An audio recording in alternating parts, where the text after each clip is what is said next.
আসসালামু আলাইকুম প্রিয় সাংবাদিক ভাই বোনেরা এবং প্রিয় দেশবাসী। আজকে 27 আগস্ট মহান জাতীয় সংসদের তৃতীয় অধিবেশন আজকে শুরু হয়েছিল। আমরা রীতিমতো বিরোধী দলের সংসদ সদস্যরা আমরা আজকে তৃতীয় অধিবেশনে আমরা অংশগ্রহণ করেছি এবং আপনারা জানবেন যে আজকে অধিবেশন শুরু হওয়ার পর থেকেই কিছু ঘটনা সংসদে ঘটেছে এবং এই মুহূর্তে আমরা একটা পর্যায়ে ওয়াকআউট করে সংসদ অধিবেশন থেকে আমরা বের হয়ে এসেছি প্রতিবাদ স্বরূপ, এবং আপনাদের সামনে আজকে কথা বলবেন সে বিষয়ে বিস্তারিত আমাদের সংসদের সম্মানিত উপনেতা। তার আগে আমি জাস্ট 2 মিনিট একটু বলতেছি। আজকে প্রথমেই যেটা হয়েছে যে প্রশ্ন উত্তর পর্বে স্বরাষ্ট্রমন্ত্রীকে আমাদের বিরোধী দলীয় সংসদ সদস্য আবুল হাসনাত এবং বিরোধী দলীয় সংসদ সদস্য শফিকুল ইসলাম মাসুদ ওনারা স্বরাষ্ট্রমন্ত্রীকে প্রশ্ন করেছিলেন যে দেশের যে গত 6 মাসে 180 দিনের যে আইন শৃঙ্খলা সেটার তথ্য দিয়ে পরিসংখ্যান দিয়ে যে পরিসংখ্যান পুলিশ সদর দপ্তর থেকেই পাওয়া গিয়েছে, তার সাথে বিগত 6 মাসের এই সরকার আসার পূর্বের 6 মাসে একটা তুলনামূলক আলোচনা করে প্রশ্ন করা হয়েছিল যে সরকার আইন শৃঙ্খলার পরিস্থিতি স্বরাষ্ট্রমন্ত্রী কতটা উন্নতি করতে পেরেছে নাকি পারে নাই এবং সেই ব্যর্থতার দায় তিনি স্বীকার করেন কিনা। কারণ আমরা সারা দেশে দেখতে পাচ্ছি যে জনগণ ব্যাপক অনিরাপত্তার মধ্যে রয়েছে এবং বিভিন্ন জায়গায় খুন খারাপি ধর্ষণ হচ্ছে, বিরোধী দলের নেতাকর্মীদের উপরে দমনপীড়ন হচ্ছে, ক্যাম্পাসগুলোতে সন্ত্রাস হচ্ছে, এমপিদের উপরে আক্রমণ হচ্ছে এবং বিভিন্ন জায়গায় এরকম হামলার ঘটনা হচ্ছে। অর্থাৎ বিরোধী দল এবং সাধারণ মানুষ সবাই কিন্তু দমনপীড়নের শিকার হচ্ছে এবং যে স্বাভাবিক নিরাপত্তা সেই নিরাপত্তাটুকু কিন্তু না। এটা বিরোধী দলের কথা না, এটা পুলিশ সদর দপ্তরের তথ্য বলেন, এটা বিভিন্ন যেই থিঙ্ক ট্যাঙ্ক বলেন, বিভিন্ন প্রতিষ্ঠানের যে ডেটাগুলো এসেছে সেই ডেটাগুলো দিয়ে কিন্তু আমরা দেখতে পাচ্ছি 180 দিনের যে আইন শৃঙ্খলা সেই আইন শৃঙ্খলার চিত্র। কিন্তু আমরা যখন সেই প্রশ্নটা করেছি বিরোধী দলের সংসদ সদস্যদেরকে কিন্তু কটূক্তি করেছেন স্বরাষ্ট্রমন্ত্রী এবং সেটার কিন্তু আমরা তখন তাৎক্ষণিক প্রতিবাদ জানিয়েছি এবং সেই শব্দ এক্সপান্স করার কথা বলেছি। এবং মাননীয় স্পিকার তিনি কিন্তু আমরা আজকে দেখলাম যে ইনি একটু পক্ষপাতিত্ব করলেন এবং বিরোধী দলের সাথে বৈষম্য করলেন, বিরোধী দল অসহিষ্ণু এই ধরনের একটা ইঙ্গিত উনি দেওয়ার চেষ্টা করলেন। কিন্তু আমরা যদি বিএনপির আমলে দেখি বিএনপি বিরোধী দলের সময় যা আচরণ করেছিল তার কিছুই কিন্তু এই বিরোধী দল করেনি, বরং বিগত 6 মাস আমরা সরকারকে সর্বাত্মকভাবে সহযোগিতার কথা বলেছি এবং করে এসেছি। কিন্তু যখন জনদুর্ভোগ এতটা পর্যায়ে গিয়েছে তখন জনগণের পক্ষে সে কথাটা কিন্তু আমাদেরকে বলতেই হয়। দ্বিতীয়ত আমাদের যেই আজকে আইন সংক্রান্ত যে বিষয়টা এসেছে জাতীয় মানবাধিকার কমিশন বিল এবং গুম প্রতিরোধ এবং প্রতিকার বিল সহ আরেকটি বিল, 3টি বিল আজকে উত্থাপনের জন্য আনা হয়েছিল, কিন্তু বিরোধী দলীয় নেতা বিরোধী দলের পক্ষ থেকে সেখানে বক্তব্য রেখেছেন এবং বলেছেন যে আমরা গণভোটের গণরায় এবং জুলাই সনদ বাস্তবায়ন এবং অন্তর্বর্তী করা সরকারের সময় যেই অধ্যাদেশগুলো ছিল গুরুত্বপূর্ণ সংস্কারের জন্য তার মধ্যে অন্যতম হচ্ছে মানবাধিকার কমিশন এবং গুম প্রতিকার এবং গুম প্রতিরোধ। ফলে সেগুলাই যে বিচ্ছিন্নভাবে তারা আনছে সেটার আমরা পক্ষপাতিত্ব নই, বরং সেগুলো একেবারে একসাথে, কারণ সেগুলো যখন ল্যাপস করা হয়েছিল তখনই আমরা প্রতিবাদ জানিয়েছিলাম এবং তখন বিশেষ কমিটিতে বলা হয়েছিল যে সেগুলো আলোচনা করতে দেওয়া হবে, তখনও সেগুলো আলোচনা করতে দেওয়া হয়নি। এখন সেগুলো বিচ্ছিন্নভাবে আনা হচ্ছে এবং পাস করিয়ে নিজেদের মতো করে তারা আনছে এবং পাস করিয়ে নিয়ে যাচ্ছে। ফলে সেটার প্রতিবাদ স্বরূপ আমরা একটা সংসদীয় একটা স্বেচ্ছাচারিতা দেখতে পাচ্ছি, সংসদীয় একটা স্বৈরতন্ত্র দেখতে পাচ্ছি সরকারের পক্ষ থেকে, যেখানে স্পিকার এবং সরকার দল তারা এককভাবে এই পুরা জিনিসটা পরিচালনা করছে সংসদ। ফলে সেটার প্রতিবাদ স্বরূপ আমরা বের হয়ে এসেছি এবং আমরা দাবি জানিয়েছি যে সংবিধান সংস্কার পরিষদ অবিলম্বে গঠন করতে হবে এবং তার মাধ্যমেই সংবিধান সংস্কার যেই দাবিগুলো ছিল গণভোটের গণরায় বাস্তবায়ন করতে হবে এবং গুরুত্বপূর্ণ যে অধ্যাদেশগুলো বাতিল করা হয়েছে সেগুলা পূরণ করতে হবে, আইনে পরিণত করতে হবে। এ বিষয়ে আপনাদের সামনে এখন বিস্তারিত বক্তব্য পেশ করবেন জাতীয় সংসদের বিরোধী দলের সংগ্রামী উপনেতা ডক্টর সৈয়দ আবদুল্লাহ মোহাম্মদ তাহের।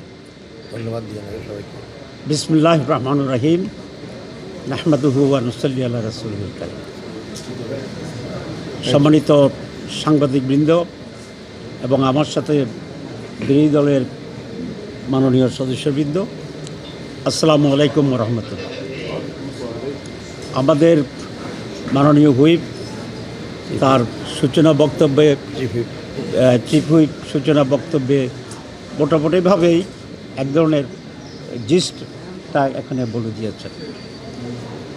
আসলে আমি তার সাথে আরও দু একটা পয়েন্টেই এখানে যোগ করব এবং তার বক্তব্যই আমাদের বক্তব্যেরই একই কণ্ঠস্বরিত হিসাবে আমরা বিবেচিত করি।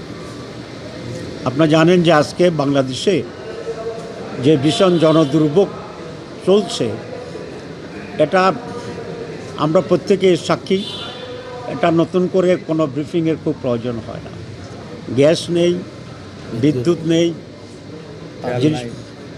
তেল নাই, সার নাই, বীজ নাই, এবং চাল ডালের নিত্য প্রয়োজনীয় দ্রব্যের আকাশচুম্বী যে ঊর্ধ্বগতি এবং the speed is so rapid and high, এটা কোন জায়গায় গিয়ে ঠেকবে সেটাও কেউ এখনও বলতে পারছে না। আইনশৃঙ্খলা পরিস্থিতির ব্যাপারে একই অবস্থা যে আমরা সকলেই ভুক্তভোগী। প্রতিদিনই লোক মারা যাচ্ছে, প্রতিদিনই দর্শন হচ্ছে, প্রতিদিনই চিন্তায় হচ্ছে। গতকালকে প্রথম আলো পত্রিকায় দেখলাম যে এটা বলেছে যে ঢাকা যারাই আসছে তারাই এখানে দুষ্কৃতিকারীদের পক্ষ থেকে আক্রান্ত হচ্ছে।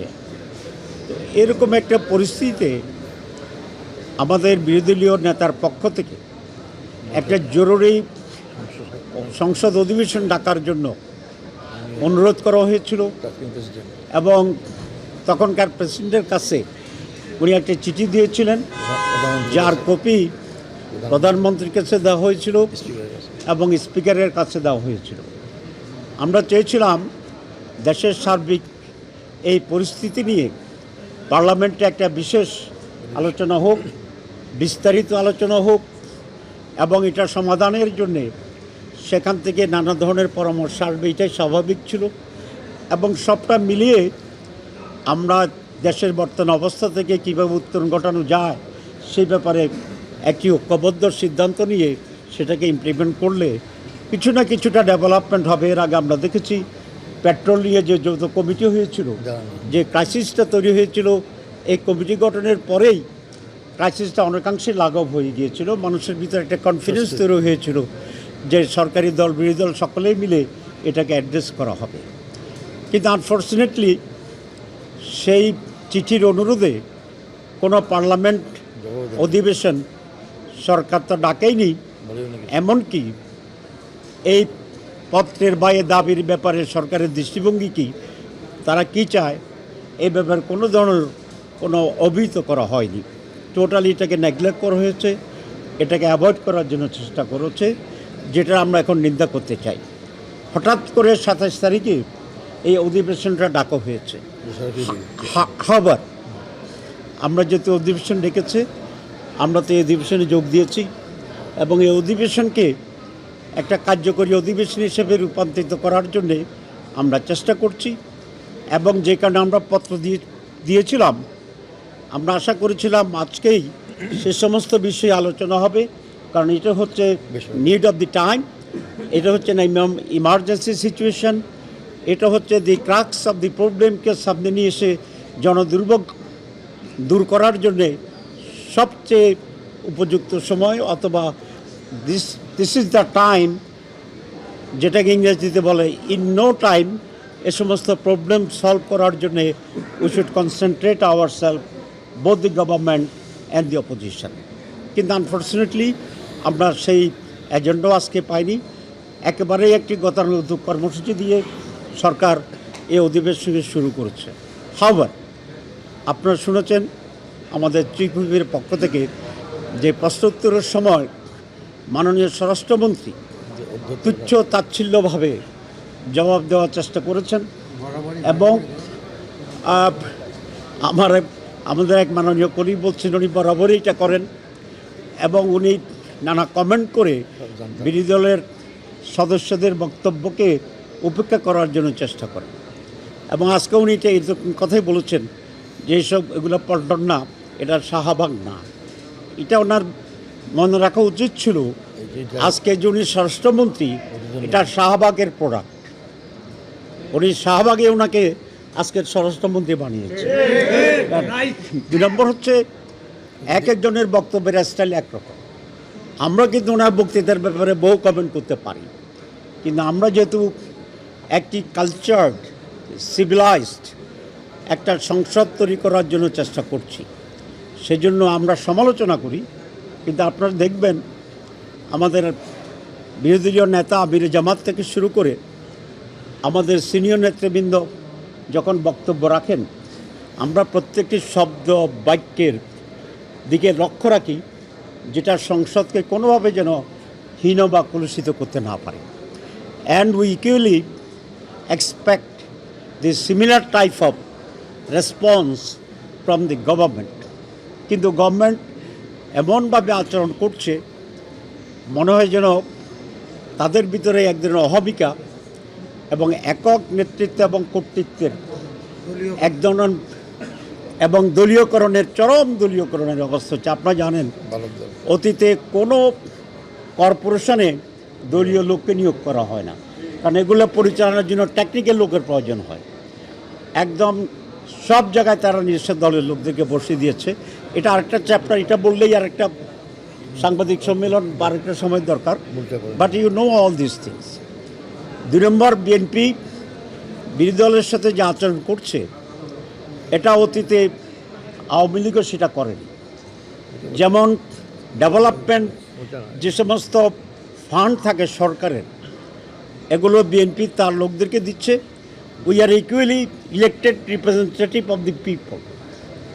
আমরা লক্ষ লক্ষ ভোট পেয়ে কিন্তু নির্বাচিত হয়েছি, কিন্তু বিরোধী দলের এমপিদেরকে এ সমস্ত বরাদ্দ দেওয়া হচ্ছে না, ডেভেলপমেন্ট প্রোগ্রাম থেকে বঞ্চিত করা হচ্ছে।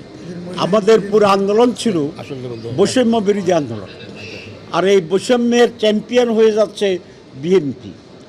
মহিলাদের যারা আমাদের সংরক্ষিত মহিলা এমপি হয়েছেন, সরকারি লোকদেরকে তারা দিচ্ছে, আমাদের লোকদেরকে, আমাদের মাননীয় মহিলা এমপিদেরকে তেমন কোনো বাজেট অ্যালোকেশন করেনি। আমরা পার্লামেন্টের সমালোচনা করার পরে দু এক জায়গায় টুকটাক করে দিয়েছে, কিন্তু স্টিল বঞ্চিত করা হচ্ছে। যাক, সেটা তো আমরা আপনাদেরকে বলেছি। আর লাস্টলি আমরা এখন পার্লামেন্ট থেকে আমরা ওয়াক আউট করেছি। আমরা কেন ওয়াক আউট করেছি?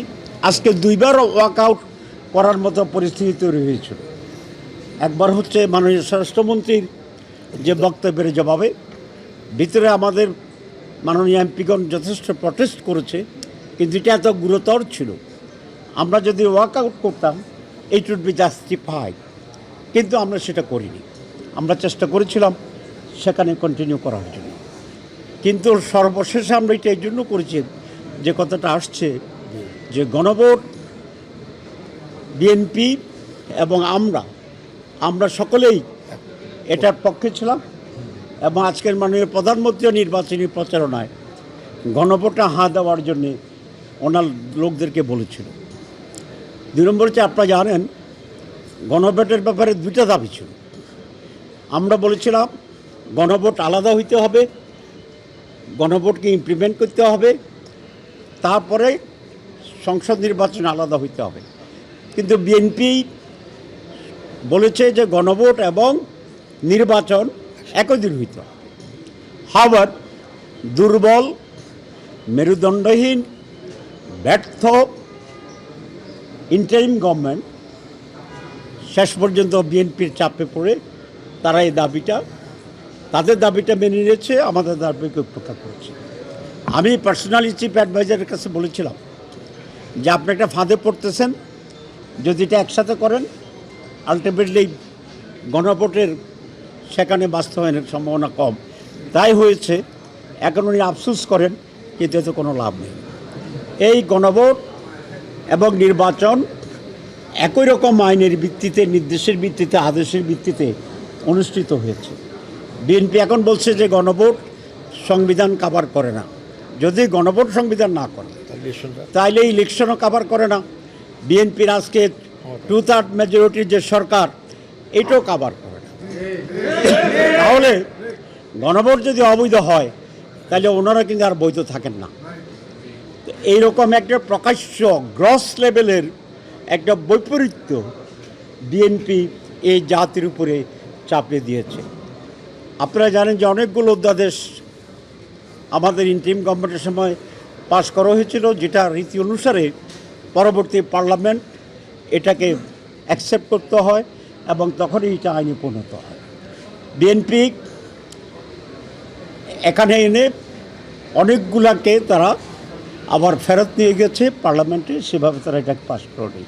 এবং যেটা আজকে বলা হয়েছে যে বিচ্ছিন্নভাবে আজকে দুইটানো হয়েছিল, আমরা বলেছি আমরা জাতির সাথে বেমানি করব না। আমরা গণভোট বাস্তবায়নের জন্য পার্লামেন্টের ভিতরে এবং বাইরে আমরা চেষ্টা চালাচ্ছি। আপনারা জানেন যে আমাদের লং মার্চ আছে। এটা যে মানুষকে এটা জানানো যে বিএনপি জাতির সাথে বেইমানি করছে, বিশ্বাসঘাতকতা করছে, ওয়াদা ভঙ্গ করেছে এবং একই আইনের তারা গ্রসলি এবং ব্লান্টলি তারা দুই রকম ব্যাখ্যা দিচ্ছে। একটা জাতিকে এরকম গভর্নমেন্ট যদি থাকে যাদের বৈপরীত্যে ভর্তি, তাহলে এই জাতির সমৃদ্ধি এবং ভবিষ্যৎ থাকে না।